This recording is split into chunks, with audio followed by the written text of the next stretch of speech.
BrightRock believes that with every change in life comes opportunity. The World Economic Forum puts change, its challenges and its opportunities on a global stage. This World Economic Forum special edition BizNews podcast is illuminated by BrightRock, the first ever needs-match life insurance that changes as your life changes.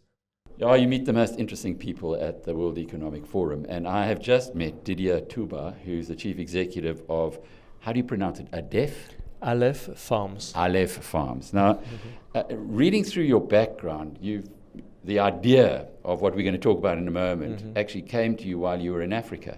Just tell us the story. Thanks for having me today. And you're right, I studied food engineering and biology back in the 90s in France, with a major on food technology for the tropical countries. And my goal was primarily to help tackling issues of malnutrition and food security in the developing world.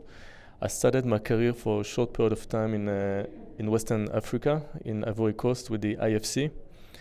And actually, I quickly got to the conclusion that the challenges of the food system in this area were difficult to address with focused actions, because the roots of the issue were systemic.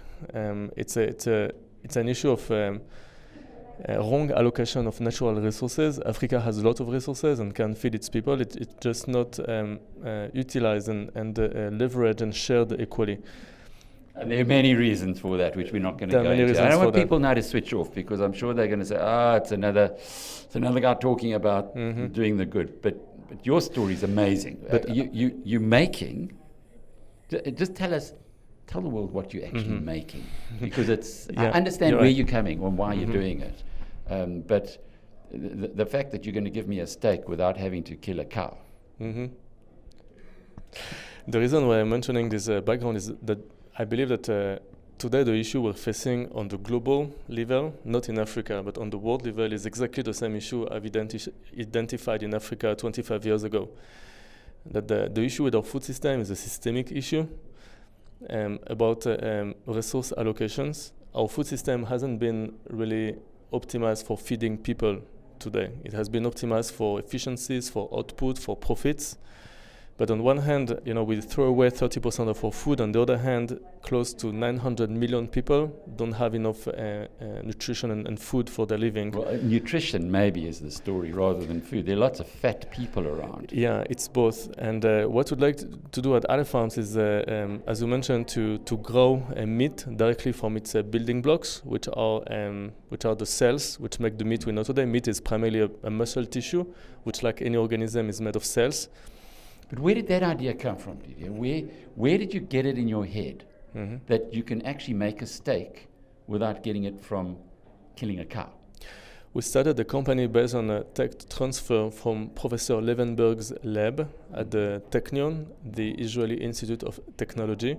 Professor Levenberg is working for 20 years on tissue engineering, growing pieces of organs for the purpose of fixing diseased tissues in human medicine.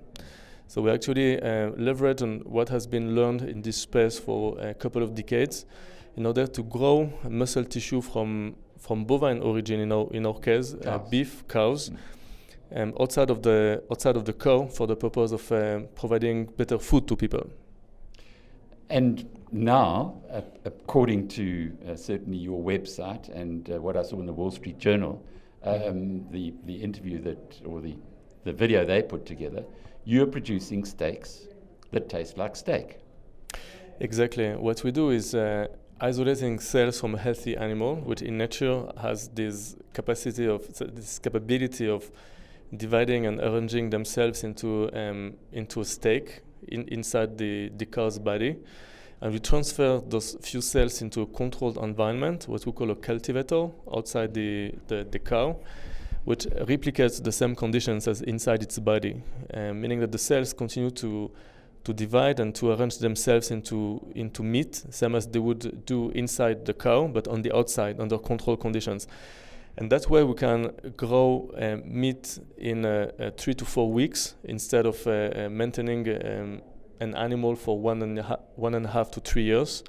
And we can make the meat with exactly the amount of nutrients, water, energy required to make the steak, meaning with a fraction of the resources in comparison to conventional meat, without any greenhouse gas emitted.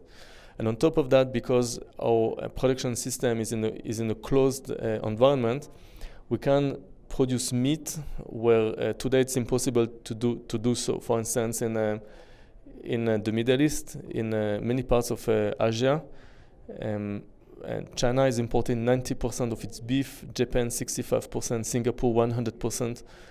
And we believe that we can provide a more decentralized food system where we produce high quality nutrition for anyone, anytime, anywhere, independently to the climate or to the availability of arable land. Okay, we get all of that. It sounds like Frankenstein. So how do you explain to those of us who aren't scientists why it isn't Frankenstein's monster? That actually this is better because it hasn't got any antibiotics, presumably. You wouldn't take diseased parts of the stem cells to produce this.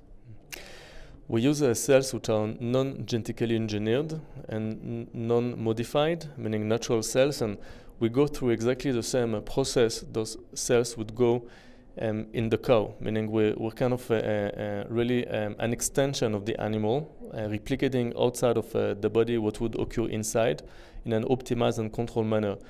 And if we think about the history of human progress, even electricity, has been invented by watching at nature and reproducing in a controlled environment this natural phenomenon for electricity to be produced by strikes or others. If you look at the wheel, the origin of human technology, how have we invented the wheel? By looking at a stone rolling down a hill and reproducing this phenomenon in a controlled manner. And I think that the history of human progress is about watching nature and incorporating in control systems spontaneous or natural phenomenon which can help humanity improve their lives and their environment. Same with antibiotics, which is a natural component produced by fungi originally, which has been incorporated in medicine. So what we do is exactly a continuation of agriculture. We do see cultivated meat as part of what we call cellular agriculture, meaning producing agricultural products based on cell or tissue cultures. And in our views, it's a way to domesticate the cells of the animal instead of domesticating the whole animal. We feed and nurture its cells. And we're working actively with a few ranchers organizations in different parts of the world to incorporate cultivated meat within the existing farming practices. But hang on, if you're working with ranchers, you say ranchers, beef ranchers, surely it's like they're the turkeys who are voting for Christmas, because if this takes off, then who would need to slaughter cows in the future? That's not exact. That's not accurate. We do see in the world a very strong trend toward more regenerative agriculture, more extensive, better managed. In other words, not lots of feedlots and chemicals that are put into the animals. Exactly. I think that we need animals as part of a balanced ecosystem. Animals also has a role for regenerating the soils, which have been badly damaged over the course of the last few decades by intensive agriculture, especially monoculture of soy and corn to feed animals. So we need less animals, better managed, less productive, less resource-intensive systems, and cultivated meat will be a supplement to regenerative agriculture to make sure that we can meet the increasing demand for protein while keeping this balance with nature. And cultivated meat, in our views, will be regarded by the ranchers as an extension of their business and a new development of domestication of animals. Great. So we're going to have an opportunity to go into a restaurant and say, I would like an animal steak or a cultivated steak at some time in future. And this is not science fiction. Your business raised over $100 million. How far are you, and it's based in Israel, and we know in Israel that seems to be a place where a lot of good inventions and innovations come from. How far are you away from being able to commercialize this, to have an option on my favorite steakhouse in Johannesburg where I could have one of your farm's cultivated steaks rather than one that's actually had required the slaughtering of a sentient being? We're on track for a limited launch of our first product, which is a thin cut of beef steak, beginning of next year, beginning of 2023. It will probably take a couple of years to ramp up our production. We should reach larger quantities and start entering progressively the mass market starting 2025. And you're right. It's extraordinary. It's just around the corner. We do see cultivated meat as a different category of meat products. It's not intended, as I mentioned before, to replace animal farming, but rather to provide a different product with its own intrinsic value and a set of attributes. Same as we have today, let's say, white wine and red wine, which are two different types of wines, sharing a lot of the same ground, but still having each different value proposition. We believe that in 5, 10, 20 years, consumers will have the choice between meat harvested from the carcass of a slaughtered animal, the conventional way, and non-slaughter meat, like cultivated meat, each with a different value proposition and fitting to different contexts. What about regulation on this? Do you have to get government approval before these products can go into the country? And just stepping away a little bit, many of our BizNews community don't realize, but this alternative to animals is taking off. There's billions of dollars that's going into companies like Beyond Meat, and as well, obviously with the Aleph Farms, more than $100 million that you've raised, and it's a whole subsector that's going forward. I'm not sure if the health authorities in the world are up to step or in pace with the level of innovation. Can you help us with that? You are still tuned into the World Economic Forum's special edition BizNews podcast, illuminated by BrightRock, the first ever needs-match life insurance that changes as your life changes. Sure. First, we see different, let's say, groups of companies or approaches within this alternative protein sector. We have the plant-based meat analogs based on soy, pea, like Beyond Impossible, which are plant-based, which does not incorporate the same building blocks as the meat we know today. They don't have any animal component into those. And there is the cultivated meat approach, which is a new approach. We believe we'll see more products cleared and launched in the next 12 to 24 months. Are you ahead of the field in this thing?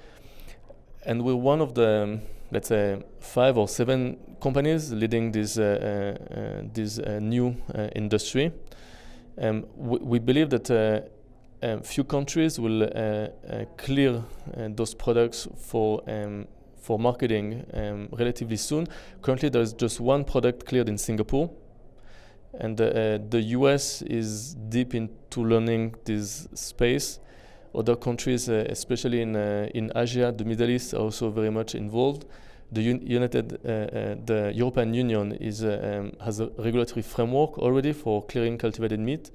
So we believe that during the course of the next 12 to 24 months, we'll start to see more and more products launched, originally at a small scale. And again, it will take a few years before those products become mainstream. Why did you decide to build your business in Israel? What was it about that country that attracted you?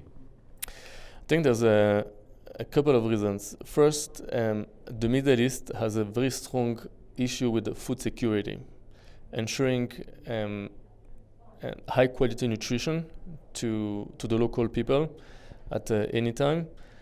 And this issue, this challenge has been emphasized during COVID and now with the war in Ukraine. And this is a shared concern with Israel and its neighbors, working very closely with the UAE, for instance. And it's also a concern by a lot of Asian countries. And the government of Israel is very supportive of this kind of initiatives.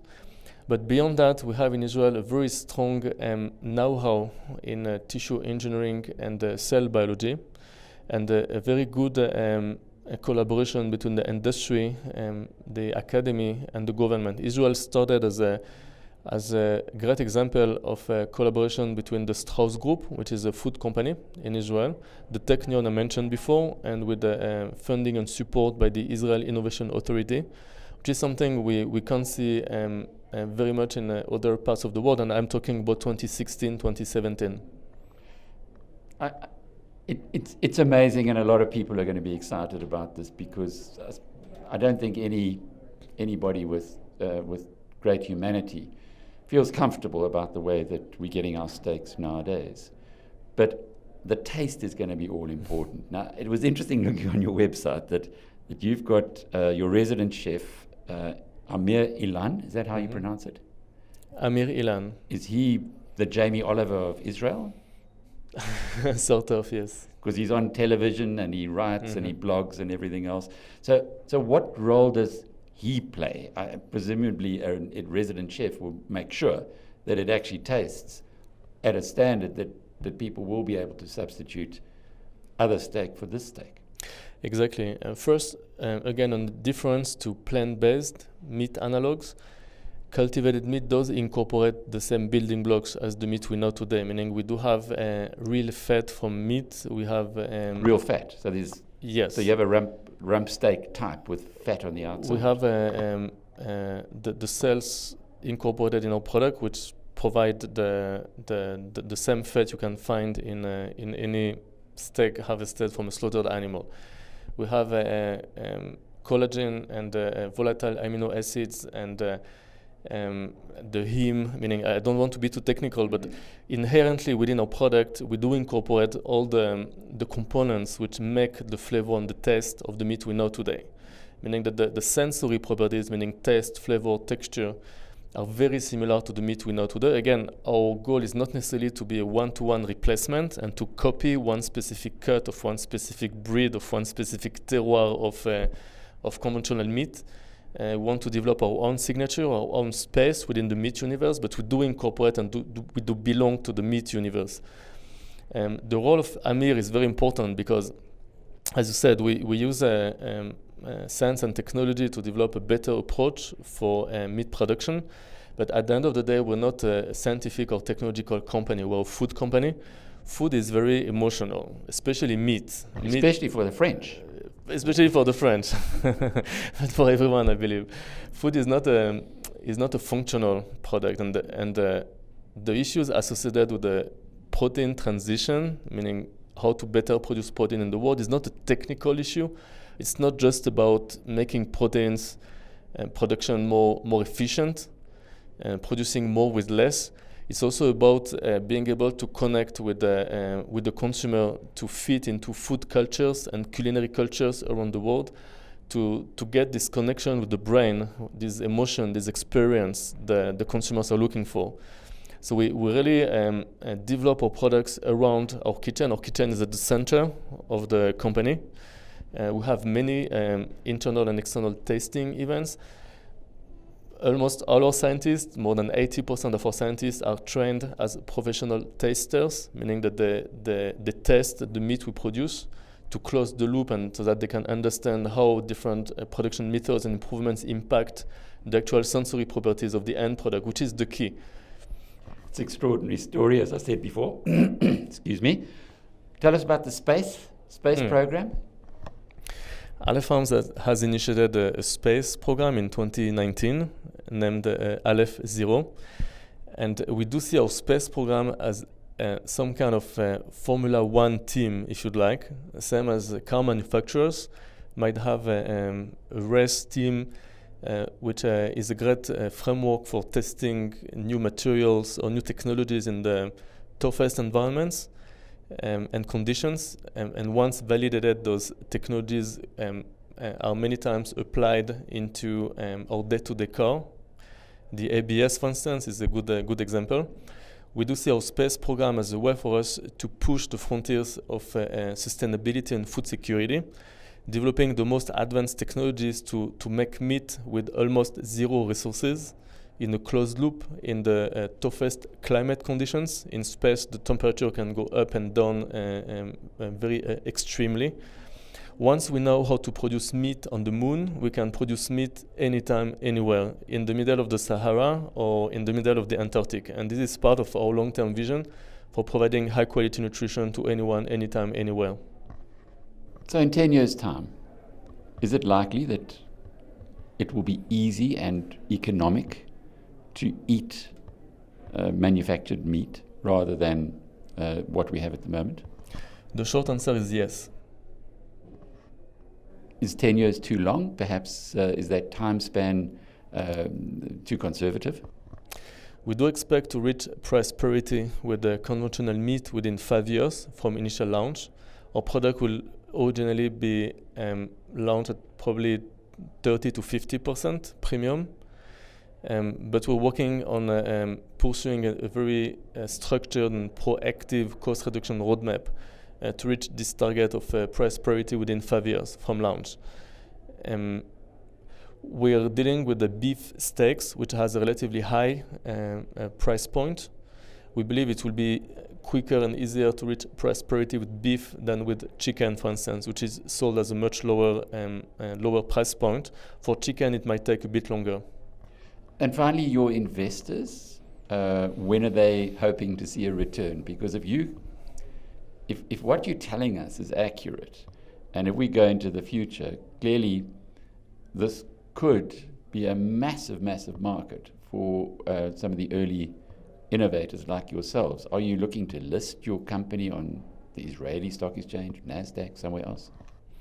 Our primary goal is to maximize the positive impact of what we do and to be a driving force behind a global, sustainable and secure transition of the food system. But what about, you need capital to do that. If you're going to be all over the world, you need people to invest in the company. What are your plans in that regard? The company is backed today by 3 states, the state of Israel, the state of Singapore and the UAE.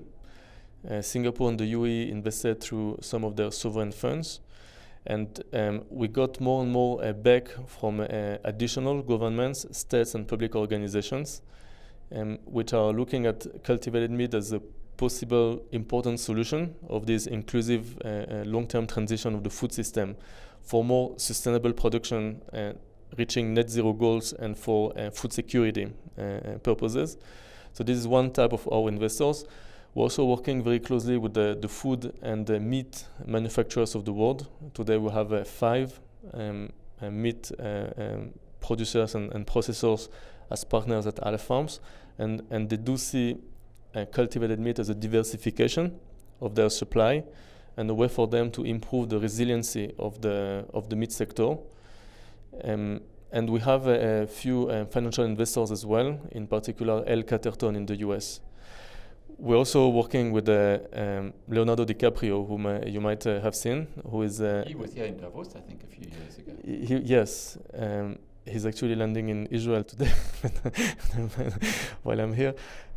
He joined our advisory board. As you know, Leonardo DiCaprio has been very much involved with climate change awareness and issues for the last couple of decades. Wow, star quality. And this is where you get the tomorrow's news today. Thank you, Didier. Thank you. Have a good day. Thanks for tuning in to this World Economic Forum special edition BizNews podcast illuminated by BrightRock, the first ever needs-match life insurance that changes as your life changes.